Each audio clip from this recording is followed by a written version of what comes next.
It all started 3 million years ago, when humans were nothing more than stinky apes dominating the wildlife. Among those apes was the protagonist of our story, who was just an ordinary Australopithecus with an unusually strong love for hunting. But the defining trait that set him apart among all the specimens around was the fact that he never died. While his fellows turned to dust with the passing millennia, he remained alive to witness it all. Countless eons swept past him, but time had literally no effect on him. In the eternity of life he spent his time hunting, battling, and fighting. At some point, it became more than just a way of life. It became his obsession and sole purpose. In simpler terms, shredding his prey became his ultimate thrill. After spending 3 million years living this peak life, the guy got absolutely jacked. With nothing but raw physical strength gained from years of combat, he became so powerful that he literally ascended to the ranks of the gods. It didn't take him long to become the #1 ranked god in the divine realm. Now Mu, the once ordinary ape, is in charge of planet Earth. But becoming a god or some divine being had never been this guy's goal. And right now, boredom is tweaking the hell out of him. Out of sheer boredom, he lightly presses the ground beneath him with just his toe, and that one tap is enough to shake the entire planet. The planet he's sitting on happens to be the god's sanctuary, known as the divine realm. Every other god in the sanctuary feels the massive earthquake caused by Mu's casual tap. The second-ranked god, Lucifer, the god of Elmure, is especially annoyed by the tremor because he has no doubt who's responsible for it. Meanwhile, Mu slumps on his throne, his mood visibly sour. Apparently, he's already fought everyone who might have posed any sort of real challenge, and now there's no one left who can stand against him. It's been so long since his last fight that he can't even remember when it was. Perhaps it was 1,000 years ago he fought for the last time. Seems like my guy is quite literally suffering from success. He's so powerful that there's no one left to challenge him. But now that he thinks about it, if there's no one strong enough to fight him, maybe all he has to do is weaken himself to make it interesting again. With this genius idea in mind, Mu decides to possess the body of a weak human from Earth, where he'll seek opportunities to fight. Without wasting time, he calls out to his familiar, Yang Yang. The massive reptilian creature quickly appears, ready to respond to his master's summons. Yang Yang isn't just any ordinary companion. He's the Supreme God's secretary, and his name literally translates to dragon in English. When Yang Yang asks the reason behind this sudden call, Mu casually shares his plan to visit Earth. Hearing this, Yang Yang panics and immediately casts an absolute binding spell, chaining his master down. He demands a plausible explanation for this abrupt and reckless decision. With the gods meeting on the horizon, Mu is supposed to stay put and fulfill his responsibilities. But Mu couldn't care less about any of that. Without even acknowledging the spell, he begins walking, dragging his massive reptilian secretary along like it's nothing. Yang Yang desperately tries to hold him back, but it's a futile effort. The real reason Yang Yang doesn't want Mu to leave isn't just duty, it's his own fear. This reptilian guy knows that once his master is gone, the other gods will turn their frustration and grudges on him. He's certain they'll use him as their personal punching bag to vent all the pent-up anger they've harbored toward Mu. But now that Mu has finally made up his mind, there's no power in the world that can stop him from fulfilling his desire to fight.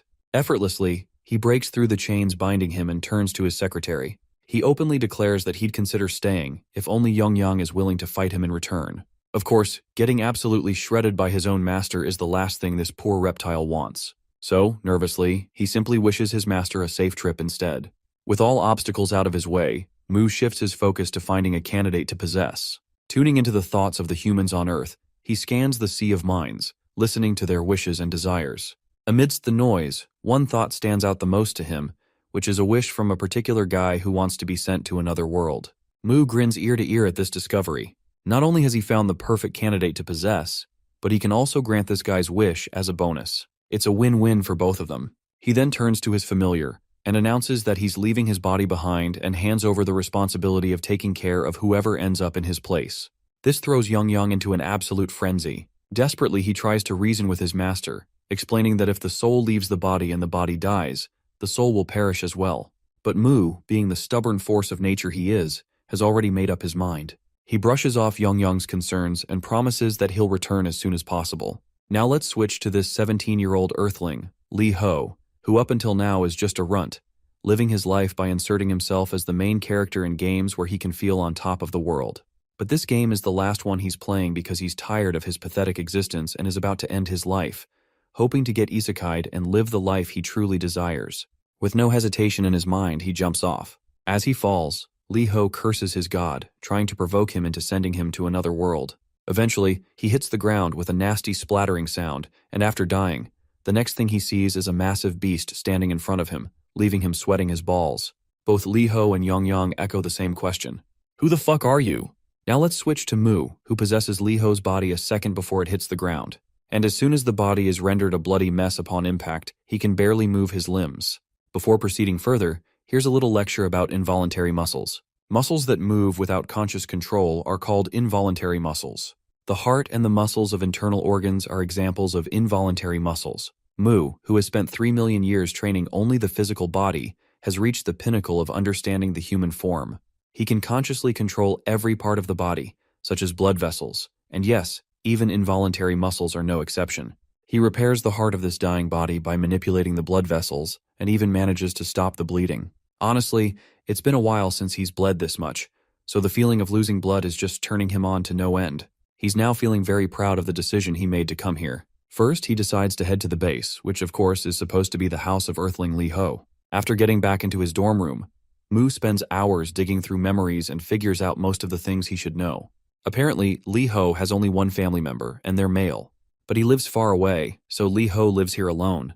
In simple terms, Lee Ho definitely fits the bill for being poor and miserable, and his current occupation is attending a place called school. Furthermore, there's one particular guy who's always finding excuses to beat the living daylights out of Lee Ho.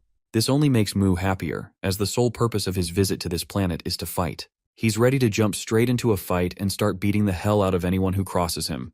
While he's getting all hyped up, he suddenly feels a tickling pain in his muscles. He quickly realizes that this muscle soreness must be from the handstand he did earlier. Although it's aching like hell, and you'd think that would be a huge turnoff, my guy is absolutely exhilarated to feel this familiar pain of muscle soreness, something he hasn't felt in 1,000 years. The next day, the spot where Lee Ho had fallen catches the attention of the authorities and is quickly turned into a restricted crime zone. With so much blood on the ground, they're trying to figure out who it might belong to. Mu also notices the officers gathered there, but he doesn't walk that path and simply takes a turn toward his class. After arriving at school, Mu opens the classroom door with the force of an animal, causing it to bounce back and smack him in the face. There's also this guy we have seen in Lee Ho's memories. He takes note of Mu's presence and questions him about his foolishness. Seeing this familiar face, Mu quickly recalls that this is the same bastard who often bullied Lee Ho. The sight of his prey being served to him on a golden plate like this makes him feel absolutely euphoric. Even the bully gets a little sassy, seeing how this loser is grinning maniacally. So he puts his phone down, gets ready, and throws a punch without any warning. The punch causes Mu's face to bleed, but he doesn't react at all to his enemy's preemptive attack. You see, Mu has his own rules when it comes to fighting.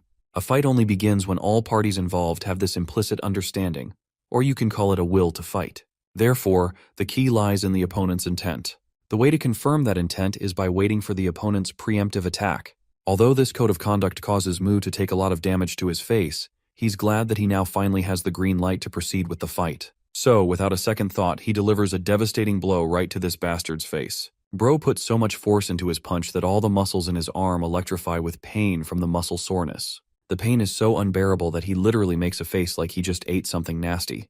Let's not forget the fact that they're in a classroom, and the teacher immediately starts shouting his ass off, furious to see these two idiots fighting each other. The bully, on the other hand, feels his pride crumbling after getting rocked by such a hard punch. To save his face, he launches himself at our boy. Mu quickly gets into high alert, but he is not sure if he can save himself. If his body were in good shape, he'd easily avoid this much. But since he currently lacks the necessary strength, he decides to use a different trick he has up his sleeve. Even so, he still ends up taking a hard blow from the bully and learns the hard way that there's no mana on Earth.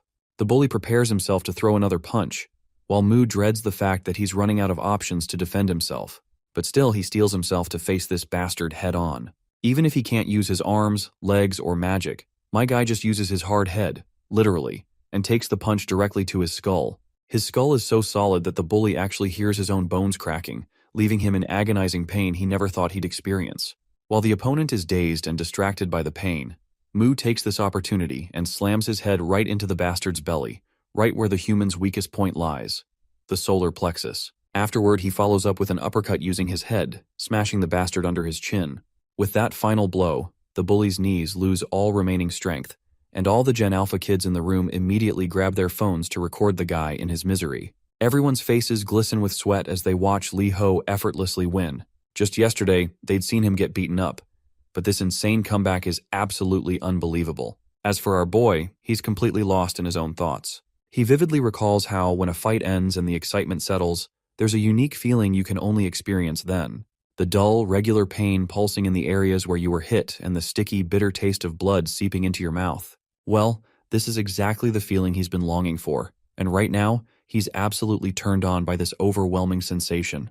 My guy crouches down and makes sure to express his gratitude to the bully. But his way of expressing his gratitude is something rather unusual, something even I didn't see coming. He literally opens his mouth, bites off the bully's ear, and spits it onto the ground in the most barbaric way possible. This sight deepens everyone's anxiety even further. To think this dude actually ripped off someone's ear so casually? Well, this is just Moo's way of leaving his mark on those who give him a fun fight. It's his twisted version of expressing gratitude while marking them as a toy that could bring him joy. From now on, they'd be called Moo's Play. Only strong opponents could give him a fun fight. So naturally, Moo's Play became a symbol of strength in his eyes. But on Earth, this is not how things work. So it's no surprise that the custom he's been following is earning hate. Even students from other classes are talking about Moo. Sure, one student beating another isn't anything new, but someone getting neutered like this is something that's a first for the school. Through the windows, all of the students watch the bully getting loaded into the ambulance. Moo is glad that this place even offers house call treatments. As the ambulance van speeds off, he bids a final goodbye to the bully in good spirits. While our boy has earned the thrill of the fight he was craving, it's now finally time to face the consequences. His annoyed teacher is standing right behind him. Once they get into the office, the teacher begins berating Moo. The teacher is so pissed that he instinctively raises his hand to hit Moo. Moo, on the other hand, just gets thrilled at the thought of the oncoming blow and actually wants the bastard to hit him. But seeing how worked up Moo looks, the teacher begins to flinch and stops dead in his tracks. The teacher simply twirls away, believing that arguing with this nutjob is pointless. So he tells Moo to bring his parents and, with that, dismisses him with permission to leave the school early. A while later, Moo can be seen walking down the streets with his mood visibly down since he wasn't able to fight more. Though it's good that he got freed early, as he needed time to recover from the damage. There's a lot to do if he wants to keep fighting with this weak body. If only he could use mana, it would be a game changer for him. About mana. It's the power beyond humans, called by various names like Kai or Chakra in some places, but in most cases, it's just called mana. Basically, mana is the life force present everywhere in nature. In some worlds, humans become hunters using it. In others, they become wizards. But on Earth, there's no mana, so no magic or skills that require mana can be used. He even tries to wield magic, but his attempt goes fruitless. Seems like Moo has no choice but to solely rely on his physical strength. Regardless, he decides to head back to God's sanctuary and return tomorrow once the body is fully healed. When he gets back, he notices Li Ho choking the life out of poor Yong. A few minutes later, Li Ho directly addresses Moo, expressing his desire to take this dragon along with him to another world. After all, if he has this dragon in tow, he'll be overpowered from the very beginning. But Moo doesn't pay much attention to this human's words. He simply conjures up a giant hand that grabs Li Ho and begins walking away without properly clarifying his intentions. Though he does briefly mention that he's definitely going to send Li Ho to another world. A while later, we reach Lucifer's domain, the second-ranked god. Moo barges into the castle without asking for permission or anything. Lucifer, meanwhile, already knows what's going on and why Moo is here, so he flatly refuses him without even hearing him out. But Moo insists and makes it clear that he's already decided to send this prick to another world, so he humbly requests Lucifer to open the gate. Lucifer, of course, hates Moo's guts and how he's trying to boss him around. Besides, he has no reason to comply with Moo's commands. Well, my guy quickly reminds Lucifer about the significant gap between their strengths, which should be more than enough reason for him to comply. But if Lucifer still has any problem following what he's being told, then he can try hitting Moo, and they'll settle it. Of course, Lucifer knows exactly where this is going, so all he can do is fume in anger. Eventually, he relents and proceeds to open the gate. But Moo quickly stops him, deciding to handle things on his own. Lucifer reminds him that interfering in another god's domain is against the god's unwritten rules. He warns that if a god interferes with a fellow god's domain, then a defensive barrier will activate. Moo, being Moo, breaks the barrier with his bare hands despite the clear warning, leaving Lucifer absolutely speechless. After breaking that barrier, Moo then releases his grip on the boy and instructs him to hop through the portal, assuring him he'll be in another world. But Li Ho isn't so sure if he wants to head into some unknown place without the dragon he requested. Well, Moo blatantly declines, stating that Yong belongs to him, and simply wishes Li Ho the best of luck in finding a dragon of his own. With that, he flicks Li Ho with his giant hand toward the portal, sending him to the new world. Once the mission has been accomplished, my guy decides to take his leave. Lucifer, on the other hand, is left standing there, his hands trembling with rage. You see, Lucifer originally came from his own domain, the planet Illumre. He was the first demon king, standing at the pinnacle of all living beings. With all the power he had under his belt, he became too arrogant to the point that he challenged the existence known as God. And surprisingly, he successfully killed the god he had challenged, taking their place. Basically, he rises to the top by defeating other gods. At that time, Lucifer was the god of gods, their absolute ruler, invincible and supreme, legendary and unparalleled, catastrophic and mythological, infinite and transcendent. In short, he was an utterly undefeatable force to reckon with. Well, that was only until Mu appeared. So in the present, it's not surprising that Lucifer absolutely hates the brute known as Mu. Outside, while Mu hops onto Yang to depart, we see one big ominous eye keeping a close watch over our hero. Let's take another look at Lucifer, who is as red as a tomato with all the anger bubbling inside him. Now let's switch back to that bully, whose face creepily resembles an angry Lucifer's. He's absolutely annoyed after getting his ass handed to him by a so-called pathetic loser. Though he's not about to let Lee Ho off the hook so easily, especially after getting humiliated like that. It's just against his pride. To take revenge, he decides to call in his ace up his sleeve, Cheol Hyung. Enter Kang Cheol. He's a jacked dude and the 11th National Sports Festival Youth Division boxing middleweight champion. As he pours sweat in the gym, a ringing phone in the locker room suddenly catches his attention. It turns out the phone isn't his. It's his friend Guak Cheol's phone. Guak has 2 years of boxing experience under his belt, along with 14 sparring sessions. Guak picks up his cracked phone and answers the call. And of course, the caller is none other than that shithead bully. By the way, I still don't know the bully's name, so let's give him a well-deserved nickname, Chickpuss. Chickpuss offers Guak a new phone to replace his broken one, but in exchange, there's something he wants in return. Well, you know how it goes. Guak is more than willing to help Chickpuss with whatever it is. The next scene transitions into the classroom. Chickpuss enters, his nose and ears still covered in bandages, with his hand also wrapped up. After that humiliating loss in front of everyone, he can barely walk into the classroom with his head held high. As expected, he becomes the center of attention, and the students immediately start clamoring about how he ended up like this after always picking on people. They find it hilarious how the once tough guy is now nothing more than a defeated mess. The students who used to be scared of him now think it's ridiculous that they were ever intimidated by this hobo. Eventually, all these insults get under Chickpuss's skin. Slamming his bag down in sheer frustration, he glares at everyone. He confronts the students who are intentionally whispering just loud enough for him to hear. He challenges all of them openly, and dares them to face him head-on if they're so eager to pick a fight. While most of the students recoil in fear, one particular student, the class president, stands up from her seat. Without hesitation, she tells him to shut the fuck up and sit down. Or, if he doesn't like it, he can leave the class. Chickpuss can't stand the fact that he used to be the hotshot in this room, but now everyone treats him like a complete loser. In a fit of rage, he grabs a chair and yells out a challenge to the entire class, daring anyone to come at him if they're so eager. It's then that a jacked-up guy steps into the classroom. Once he's inside, he questions the loudmouth about why he's standing. Chickpuss doesn't take long to get over his seat. While Chickpuss cowers on his seat, the class president gives a quick nod to the teacher, silently assuring that everything is fine. The teacher, however, has other plans. He asks the class president to meet him after school. Apparently, the guy who caused a scene yesterday, Lee Ho, hasn't been answering his phone.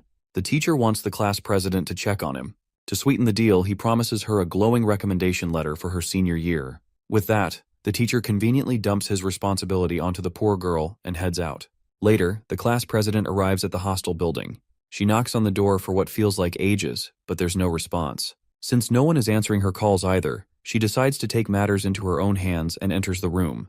The moment she steps inside, 2 things immediately grab her attention. First, there are cockroaches crawling around everywhere. Second, and far more concerning, the man she's looking for is sprawled out on the floor, his eyes rolled back in his head. Her heart races and panic sets in. For a moment, she genuinely believes she's staring at a corpse. Later, we see that Lee Ho's body has been escorted to the hospital.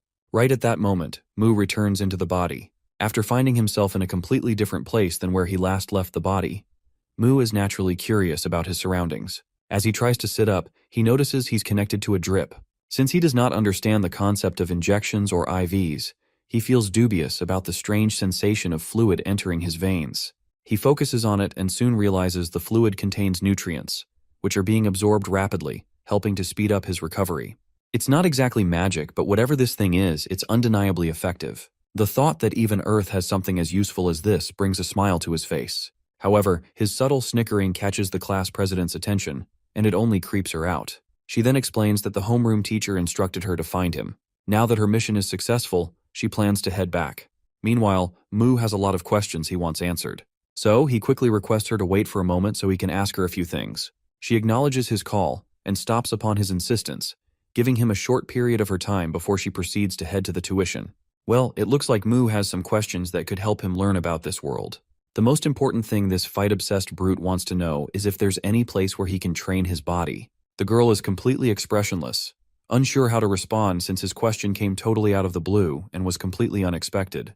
But after a moment of thought, she decides to guide him.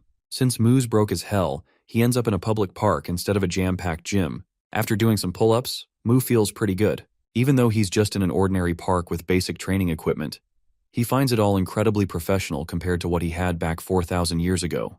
Back in the day, the only exercise he did was stone rolling, cliff climbing, and digging holes. It was all simple primitive training methods. But looking at this modern equipment, he's forced to admit that Earthlings are tougher than he originally thought. Suddenly, a pebble strikes him out of nowhere. It turns out Chickpuss has shown up, and he's brought along Guac, the friend he hired if my memory serves right. Chickpuss is drenched in sweat, his face contorted like he's dealing with some serious constipation. He's been searching the whole neighborhood for Mu, and of all places, this is where he finally finds him. Meanwhile, Mu picks up the pebble from the ground, trying to figure out who had the nerve to tag him with that thing. Chickpuss, in a not-so-bright move, admits it was him. He immediately follows up with a threat, bragging that Mu's days are numbered because this cousin of his took out all the third years single-handedly.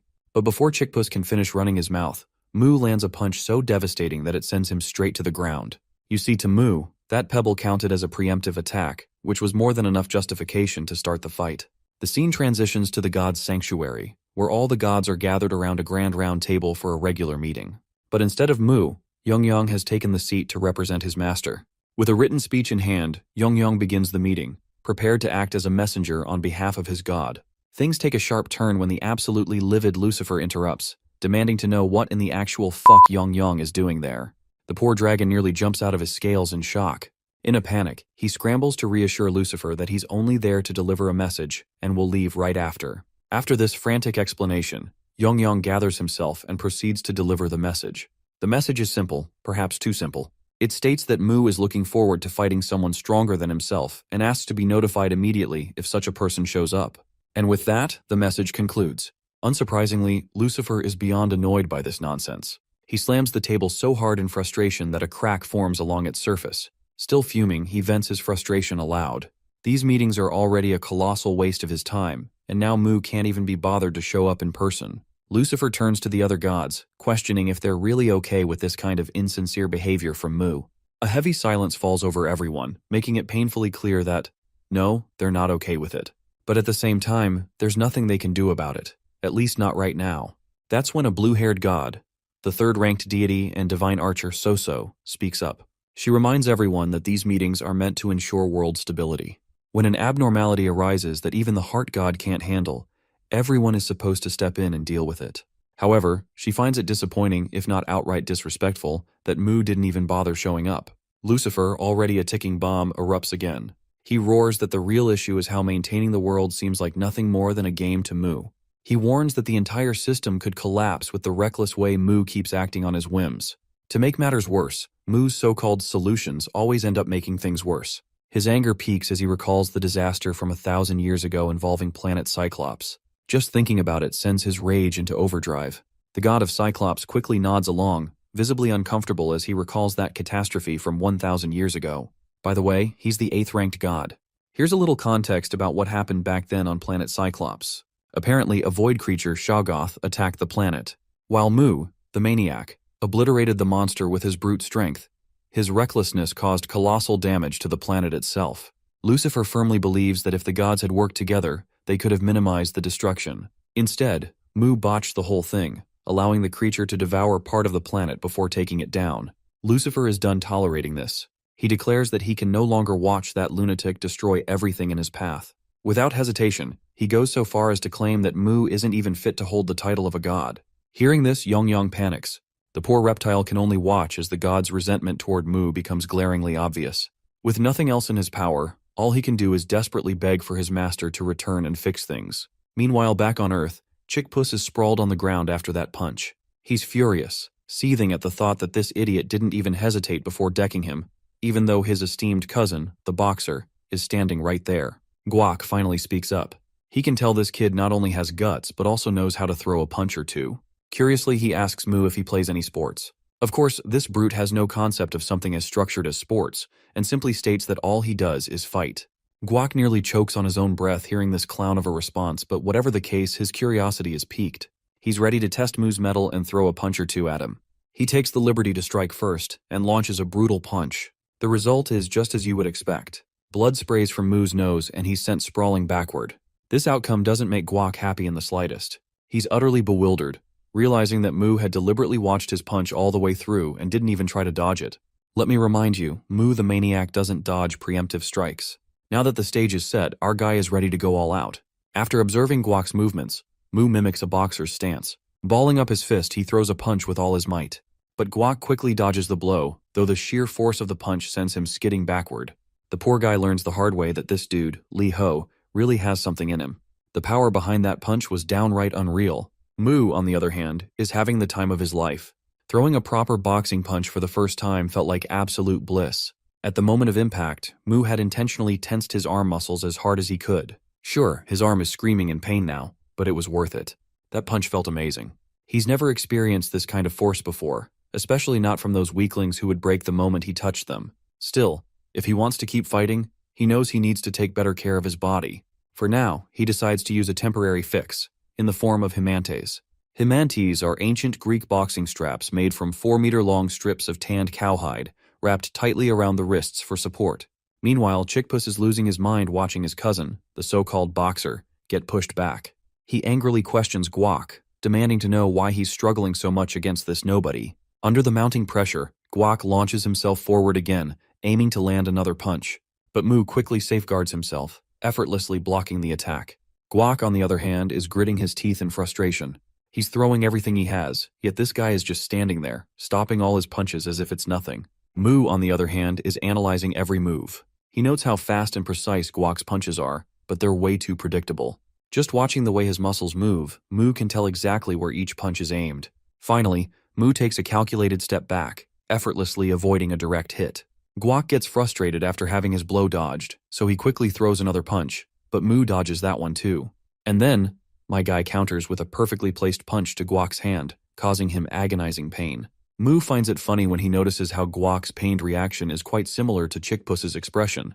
If he had any doubts before, they're gone now. These two are definitely cousins. With another decisive blow, Mu knocks Guac out cold, leaving Chickpuss standing there, frozen in fear under Mu's intense gaze. While Mu is eager to finish what they started, Chickpuss can only tremble with his courage completely drained. Seeing Chickpuss cowering in fear, Mu concludes he's lost the will to fight. He directly asks if this bastard plans to fight further.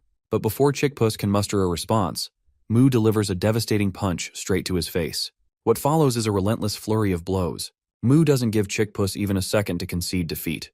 Blow after blow lands, and by the end of it, Chickpuss is beaten to a pulp. To finish things off, Mu delivers one final bone-rattling punch, knocking Chickpuss out for good. Satisfied that his opponent has no fight left, Mu turns and walks away after claiming the ear of Guac, and leaves the two broken cousins behind. Later, Mu returns to his apartment, sitting there and reflecting on the recent events. He admits that fighting has been fun so far, but the fact that his body breaks so easily is holding him back a lot. He never, even in his wildest imagination, thought that his muscles would tear just from throwing a few simple blows. While this muscle-tearing process is crucial for growing stronger and continuing to fight, it constantly interrupts him. He eventually decides to head back to the god's sanctuary to retrieve something he had asked Yang to prepare, which is a recovery magic orb. However, when he tries to return to the sanctuary, he fails. No matter how hard he concentrates, the transition just doesn't happen, leaving him wondering what in the world is going on. To understand the situation, let's rewind a few days to the divine realm, the domain of Elmer, under the god Lucifer's charge. This was when Mu had forcefully tossed Li Ho into Lucifer's world. Before leaving, Mu had told Yang to try and procure a recovery magic orb if possible. These orbs, it turns out, are special magical items often found on planets rich in mana like Elmore. They're common on such worlds, casually used for healing and recovery.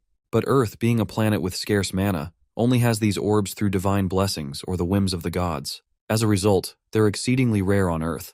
and only a select few humans throughout history have ever possessed them. Those who did were revered as gods by the rest of humanity. Yang promises to prepare what his master requested before returning, but he curiously asks who will attend the regular meetings if Mu is going to leave. In response, Mu rummages through his pants and pulls out a piece of paper containing the speech the dragon is supposed to deliver. With that, his master leaves. Meanwhile, Lucifer has been keeping a close watch with his giant eye. In the present, there's only one thought on Lucifer's mind. Mu's body is currently empty. Since Mu didn't join the meeting, it means he's planning to stay away for longer. This is a golden opportunity Lucifer doesn't want to lose. In fact, it's a once-in-a-thousand-years opportunity. Without hesitation, Lucifer quickly uses one of his spells and summons purple rods, letting them crash down. But Yang quickly dodges the attack, sternly questioning Lucifer about what he's trying to pull. With a firm tone, the dragon inquires if this is perhaps a declaration of war against the Earth God. Lucifer rises into the air, making it clear that he will expel the Earth God from the seat of divinity. It's a war, and he intends to win. With this declaration, Yang doesn't try to hold back either. He quickly opens his maw, preparing a compressed breath fire attack, and shoots a beam of fire at Lucifer. But Lucifer casually flings the attack away like it's nothing. The attack literally spans 360 degrees of the entire planet and causes a massive explosion. The explosion is so enormous that even So has to activate her self-defense aura, casting it over all the other gods to protect them from the collateral damage. After that massive attack, Yang decides to take things up a notch. He activates his polymorph release ability, and the guy grows to a massive size. Compared to him, Lucifer looks like a tiny mosquito. But as we all know, size doesn't matter. What truly matters is stamina, and it's no surprise that someone as big as Yang eventually gets outmatched. So looks tired already, and since she doesn't want to be part of this mess, she starts to leave, but Lucifer quickly stops her. Before she leaves, he wants to know where she stands, whether she supports Mu or opposes him. But So doesn't want to choose sides, so she decides to remain neutral. Lucifer, however, doesn't care if she stays neutral as long as she stays out of the way. He turns to the others and tells them to step forward if anyone opposes this idea. If anyone wants to oppose him, he's more than ready to handle them himself. Yang then speaks up, questioning Lucifer's audacity to think he can actually defeat Master Mu. Lucifer sneers in response, confident that Mu with that weak earthling body couldn't do jack shit.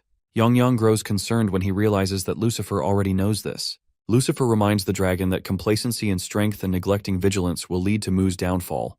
But Yang isn't about to let Lucifer have his way. He quickly retaliates with his giant tail, but Lucifer slices through it with his sword as easily as cutting through a cucumber. Severely injured, the poor dragon is left wounded, but Lucifer makes it clear that as long as Yang is alive, he can still reach Earth.